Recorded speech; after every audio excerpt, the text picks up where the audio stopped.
আল্লাহ তাআলা আমাদেরকে কি সাজেশন দিয়েছে? আইদ্দু লাহুম মাস্তাতাতুম বিল কুওয়া, সূরাতুল আনফালের 60 নম্বর আয়াত। এখানে আল্লাহ পাক রব্বুল আলামিন বলেন আইদ্দু লাহুম মাস্তাতাতুম বিল কুওয়া, তোমাদের সাধ্য অনুযায়ী তোমরা আইদ্দু করো, তোমরা সাধ্য অনুযায়ী তোমাদের শক্তি সংচয় করো। মুআজ্জাজ হাজিরিন, এরপরে আমরা এই আয়াতের ব্যাখ্যা স্বরূপ আরেকটি আয়াত নিতে পারি। সূরাতুল বাকারার 216 নম্বর আয়াতের মধ্যে আজকের খুতবার মূল আয়াত, কুতিবা আলাইকুমুল কিতালু ওয়া হুয়া কুরহুল লাকুম, তোমরা শক্তি সংচয় করবা না, তোমরা শরীর চর্চা করবা না, যুদ্ধের জন্য প্রস্তুতি গ্রহণ করবা না।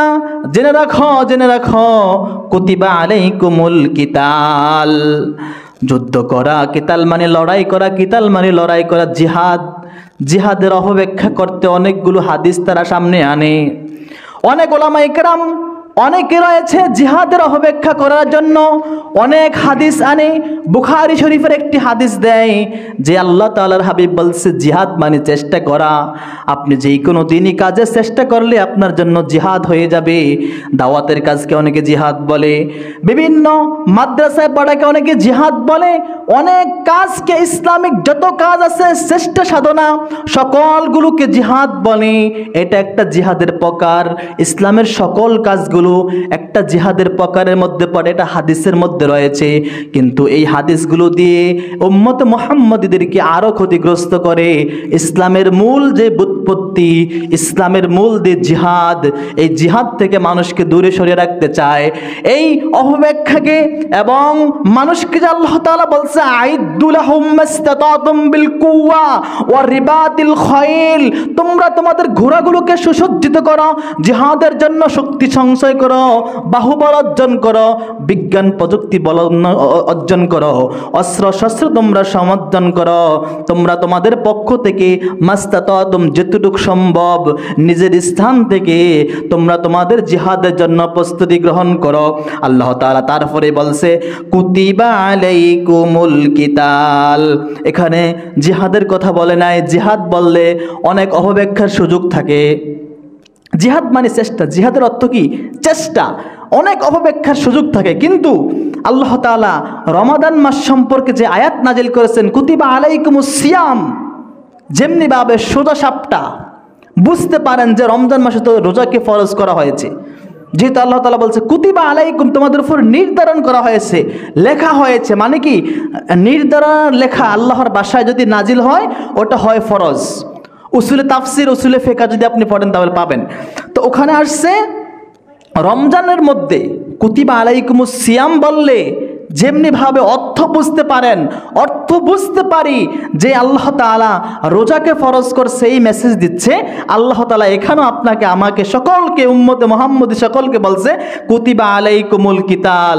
ও আলাইকুম, আলা মানে উপরে, কুম মানে সকল উম্মতে মুহাম্মদীকে আল্লাহ তাআলা সকলকে বলছে কুতিবা আলাইকুমুল কিতাল, তোমাদের উপরে লড়াইকে আমি ফরজ করে দিয়েছি।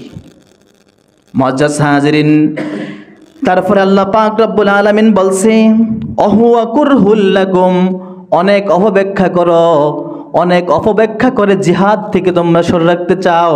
আমি এখানেই বলে দিলাম অহুয়া কুরহুল লাকুম, তোমরা কি সেটাকে অপছন্দ করো? অহুয়া কুরহুল লাকুম, তোমরা কি সেটাকে অপছন্দ করো? জেনে রাখো ও আসা আন তাকরাহু, তোমরা যেটাকে অপছন্দ করো, সেই আন, তোমরা যেই বিষয়টাকে অপছন্দ করো আমি নাজিল করেছি, আমি তোমাদেরকে বিধান দিয়েছি, এই বিধানকে তোমরা যারাই অপছন্দ করো অহুয়া খাইরুল লাকুম, জেনে রাখো এর মধ্যে তোমাদের জন্য কল্যাণ রয়েছে। নামাজ পড়তে ফজরের সময় উজু করতে কষ্ট হয়, জেনে রাখো আজকে বর্তমান বিজ্ঞান বলছে উজুর ফজিলত, উজু করলে মানুষ কতটুকু সুস্থ থাকে আপনারা গুগল সার্চ দিয়ে, ইউটিউব সার্চ দিয়ে দেখে নেবেন। মুআজ্জাজ হাজিরিন, সেদিক থেকে কথা বলে আমি আগের সপ্তাহে বলছিলাম, আজকে বলার সময় নেই। উজুর মধ্যে অনেক গুণ রয়েছে, এমন করে আমার যতগুলো বিধান রয়েছে ওয়াসা আন তাকরাহু শাইআ, তুমি আনন্দ মজা মাস্তির জন্য আমার বিধানগুলোকে অপছন্দ করো, জেনে রাখো অহুয়া খায়রুল লাকুম, ওইটার মধ্যে তোমার জন্য কল্যাণ নিহিত রয়েছে। মুআজ্জাজ হাজিরিন, তারপরে বলছে ওয়াসা আন তুহিব্বু, ওয়াসা আন তুহিব্বু, আসা মানে অচিরেই। মুআজ্জাজ হাজিরিন, আমি আপনাদের পায়ে হাত রেখে বলতে চাই, গল্প গুজব যেই মাহফিলে চলে, যেই স্টেজে চলে, গল্প গুজব, হরিণীর গল্প, বিভিন্ন, ওখানে গেছিলাম ঢাকা এটা দেখছি, ওখানে গেছিলাম এটা দেখছি, যেখানে এগুলো চলে ওখানে কথা বললে বেয়াদবি হবে না। যেখানে কোরআনের অনুবাদ চলে ওখানে কথা বললে কোরআনের সাথে বেয়াদবি হবে। আপনি আমার চাচার বয়সী, আপনি আমার বাবার বয়সী, আপনি আমার বড় ভাইয়ের বয়সী, আপনি আমার সাথে বেয়াদবি করতেই পারেন, বেয়াদবি আমার সাথে চলে না। আপনি আমার সাথে যেমন মনে এমন করতে পারেন, যেখানে কোরআনের অনুবাদ হয় ওখানে আপনার দ্বারা কথা সুন্দর হয় না। মুআজ্জাজ হাজিরিন, কষ্ট না নিয়ে কোরআনের দিকে তাকাইলে আপনার কষ্ট নিবারণ হয়ে যাবে। তারপরে দেখুন আল্লাহ পাক কি বলছে এখানে। আল্লাহ পাক রব্বুল আমিন বলছে ওয়াসা আন তুহিব্বু শাইআ, তোমরা যেটাকে ভালোবাসো, তোমাদের মনে যেটা চায়, খেয়াল করবেন। মুআজ্জাজ হাজিরিন, আল্লাহ পাক রব্বুল আলামিন বলছে ওয়াসা আন তুহিব্বু, ওয়াসা আন তুহিব্বু, তোমার এই অন্তরটা যেটাকে ভালোবাসে, ওয়াসা অবশ্যই, আন তুহিব্বু, তোমার এই অন্তরটাকে শাইআ, যেটাকেই ভালোবাসে, জেনে রাখবা তোমার অন্তরে চাহিদা আসে, সাইড স্টলে বলে বসে বসে মিথ্যা গল্প বলি, তোমার অন্তরে চায় ফজর নামাজ রেখে আমি ঘরেই নামাজ পড়ে ঘুমিয়ে পড়ি, তোমার অন্তর চায় ফজর পড়তে উঠতে মন চায় না, তোমার অন্তর চায় বেপরদায় চলতে, তোমার অন্তর যতগুলো চায়, যত খারাপগুলো চায়, মানুষ বলতেই খারাপের দিকে যায়, মানুষ যতগুলো খারাপ চায়, ওয়ানসা আন তুহিব্বু শাইআ, তোমার অন্তর যেটাকে ভালোবাসে, শাইআ ওহুয়া শাররুল লাকুম, শাররুন, দেখুন যারা আরবি গ্রামার বুঝে অথবা যারা উসুলি ফিকা বুঝে, শাররুন রদিফেশরুন, এই তানবিনটা হচ্ছে তানবিনে এনকারিয়া। হেদায়েতুন নাহর মধ্যে সুন্দর আলোচনা আসছে যে অহুয়া শাররুন, তানবিনে এনকারিয়া মানে যেখানে তানবিন মানে দুই জবর, দুই জের, দুই পেশ, এগুলোকে বলা হয় তানবিন। যেখানে আল্লাহ তাআলা এনকারমূলক এই তানবিনকে ইউজ করে, দুই জবর অথবা দুই জের, দুই পেশকে ইউজ করে, এটা তাফসিরের মূল উসুল, মূল সূত্র। যেখানে আল্লাহ তাআলা এনকারের মধ্যে তানবিন ইউজ করে ওখানে আল্লাহ তাআলা চূড়ান্ত অপমান বোঝায়। তোমরা সেগুলোকে ভালোবাসো, আল্লাহ তাআলা এখানে বলছে অহুয়া শাররুল লাকুম, ওইটা তোমাদের জন্য চূড়ান্ত অপমানের বিষয়। জোরে জোরে বলুন নাউজুবিল্লাহ। মুআজ্জাজ হাজিরিন, এই আয়াতের একবারে সহজ উদাহরণ গত সপ্তাহে আমি আপনাদেরকে দিয়েছিলাম যে আজকে বিশ্বের মধ্যে কিছু কিছু মুসলিম ক্রান্তি যেখানে জিহাদকে আপনার নামাজের মধ্যে আপনার সীমাবদ্ধ রেখেছে, যেখানে জিহাদকে আপনার ভোগ বিলাসের মধ্যে সীমাবদ্ধ রেখেছে, আজকে তারা ইহুদি খ্রিস্টানদের গোলামি করতে হয়। যেমন সৌদি আরবে সালমান, এরকমভাবে মুসলিম বিশ্বের অনেক নেতারা আজকে আমেরিকা, স্পেন, গোটা পশ্চিমা বিশ্বের গোলামি করে তাদের ক্ষমতা টিকিয়ে রাখে। কিন্তু দেখেন আফগানিস্তান তাদেরকে বৃদ্ধ আঙ্গুল দেখিয়ে যখন জিহাদের রাস্তা খুঁজে নিয়েছে, ওই যে আল্লাহ তাআলা বলছে আমি যেটাকে বলি সেটাকে তোমরা যদি ভালো হিসাবে গ্রহণ করো সেটা তোমাদের জন্য ভালো, আর তোমরা যেটা নিজেদের জন্য ভালো হিসাবে গ্রহণ করো সেটা তোমাদের জন্য শাররুল লাকুম, অনেক খারাপ। এই খারাপই হচ্ছে আজকে মুসলিম বিশ্বের অনেক নেতারা আজকে সেই তাদের গোলামি করে। এর চাইতে লাঞ্ছনা মুসলিম বিশ্বের জন্য আর কিছুই হতে পারে না। মুআজ্জাজ হাজিরিন, তাহলে আল্লাহ তাআলা বলছে তোমাদের উপর জিহাদকে ফরজ করলাম, যদিও তোমরা সেটাকে অপছন্দ করো, আর তোমরা যদি সেটাকে অপছন্দ করো জেনে রাখো তোমাদের জন্য ওইটাই উত্তম, অপছন্দ হলেও ওইটা তোমাদের জন্য উত্তম। তারপর আল্লাহ পাক বলছে ওয়াসা আন তুহিব্বুনা শাইআ, তোমরা যদি যেটাকে ভালোবাসো, যেমন মদ, জুয়া, যত প্রকার মানে অন্তর যেটা চাহিদা আর কি। যেমন আমার আজকে ভাল লাগে না আসর নামাজ পড়লাম না, অন্তরের চাহিদা। আমার আজকে এখন মন চাইতেছে 100 বার দুরূদ শরীফ পড়লাম না, ঘুমিয়ে পড়লাম, এটা আমার অন্তরের চাহিদা। আমার এখন ভাল লাগতেছে 3 প্লেট ভাত খাবো, এটা অন্তরের চাহিদা। আমার অন্তরে, আমার পেটে ধরে কি 1 প্লেট। এখন আমি যদি 3 প্লেট চাহিদা, গোস্ত ভালো, রোস্ট, পোলাও, আমি যদি ইচ্ছা মতো খাই, এটা অন্তরের চাহিদা। আল্লাহ তাআলা এটাই বলছে ওহুয়া শাররুল লাকুম, আর এটা তোমাদের জন্য খুবই খারাপ, খুবই নিন্দনীয়। তো মুআজ্জাজ হাজিরিন, জিহাদ সম্পর্কে আমি আপনাদেরকে কোনো এক জুমায় বলছিলাম, জিহাদ সম্পর্কে 60টা সূরা নাজিল হয়েছে কোরআনের মধ্যে। জিহাদ সম্পর্কে 60টা সূরা নাজিল হয়েছে, আর আয়াত নাজিল হয়েছে 484টা। জিহাদ সম্পর্কে, নামাজ সম্পর্কে নাজিল হয়েছে মাত্র 82টা, অথবা সর্বোচ্চ আপনার 90 পর্যন্ত অনেকে বলতে পারে। যারা কিতাবের সম্পর্ক রাখে তারা অনেকে বলে যে 90টা পর্যন্ত নামাজের আয়াত রয়েছে, কিন্তু সর্বোপরি রায় হচ্ছে, সর্ববৃহৎ রায় হচ্ছে 82টা নামাজের সম্পর্কে আয়াত নাজিল হয়েছে। কিন্তু আপনার জিহাদ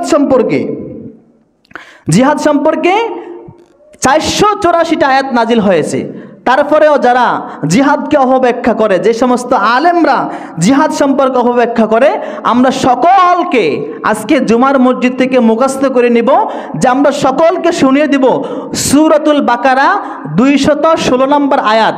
এখানে আল্লাহ তাআলা জিহাদও বলে না, শ্রেষ্ঠ বলে না, সাধনাও বলে না। আল্লাহ তাআলা এখানে সরাসরি বলছে তোমরা অস্ত্র দিয়ে জিহাদ করো, অস্ত্র দিয়ে লড়াই করো, লড়াই জিহাদ না, অস্ত্র দিয়ে তোমরা লড়াই করো ইসলামের পক্ষে। মুআজ্জাজ হাজরিন, তাহলে আমরা জিহাদ নিজের পক্ষ থেকে সূরাতুল আনফালের 60 নম্বর আয়াতের মধ্যে বলছে তোমরা যেটুকু সম্ভব, এমন না যে তোমার এখন দল নাই, ট্রেনিং নাই, তুমি এখন বাংলাদেশ সরকারের বিরুদ্ধে যুদ্ধ ঘোষণা করলা, এটা হবে হারাম। খেয়াল করবেন, যখন আপনার সামর্থ্য নাই, নেতা নাই, আমির নাই, তখন আপনার জন্য জিহাদে নেমে যাওয়া হারাম। কিন্তু জিহাদকে বাস্তবায়নের জন্য আজকে আমি আপনাদেরকে এই হাদিসগুলি বলবো। জিহাদকে বাস্তবায়নের জন্য আমাদের সূরাতুল আনফালের 60 নম্বর আয়াতে কারিমাতে আমাদের আদর্শ। আল্লাহ তাআলা বলছে মাস্তাতাতুম, জেনে রাখো সীমালঙ্ঘন করিও না, সীমালঙ্ঘন করিও না। যেমন জিহাদের রাস্তায় খেয়াল করবেন, আল্লাহ তাআলা বলছে ইয়া আইয়ুহাল্লাযীনা আমানু আল্লাযীনা কাফারু। খেয়াল করবেন, আয়াতটা খেয়াল করবেন। মিস আন্ডারস্ট্যান্ডিং হলে কিন্তু আপনার দোষ, আপনার যদি ঈমানে ঘাটতি হয় আপনার দোষ। খেয়াল করবেন আয়াতটা, আল্লাহ তাআলা বলছে সূরাতুল আনফালের আরেকটা আয়াতের মধ্যে বলছে ইয়া আইয়ুহাল্লাযীনা আমানু ইযা লাকিতুম, যখন তোমরা তাদের সাথে মিলিত হয়ে যাবা, মানে সরাসরি অস্ত্র নিয়ে খেলা করবা, তখন ইযা লাকিতুম মানে কি মোলাকাত করা, মানে যুদ্ধের রণাঙ্গনে যখন তাদের সামনাসামনি হয়ে যাবা। ইযা লাকিতুমুল্লাযীনা কাফারু যাহফান ফালা তুওয়াল্লুহুমুল আদবার, যখন তাদের সামনে জিহাদের ময়দানে গিয়েছো তখন আর ফিরে আসা তোমার জন্য হারাম, আল্লাহ তাআলা বলছেন। এই কারণে জিহাদের রণাঙ্গনে গেলে এক হয় গাজী, না হয় শহীদ, এই দুটার একটা বিধান আপনাকে চিনিয়ে আনতে হবে। কিন্তু যখন আপনি পালায়ন করবেন যুদ্ধের রণাঙ্গনে সরাসরি, যেমন বাংলাদেশে কোন এক সময় শেখ হাসিনার বিরুদ্ধে অস্ত্র শস্ত্র ছাড়া জিহাদ করতে গেছিল আমাদের আলেমরা, লাস্টে কি হলো? ইসলামের সবচেয়ে বড় ক্ষতি বাংলার বুকে ওই রাজ্যে হয়েছে। বাংলার বুকে ইসলামের সবচেয়ে বড় ক্ষতি ওই রাজ্যে হয়েছে, যে রাজ্যে অস্ত্র শস্ত্র ছাড়া শাপলা চত্বরকে দখল করতে গিয়েছিলাম আমরা। এটাই আল্লাহ তাআলা বলছে যে তোমাদের সাধ্য অনুযায়ী তোমরা প্রস্তুতি গ্রহণ করো।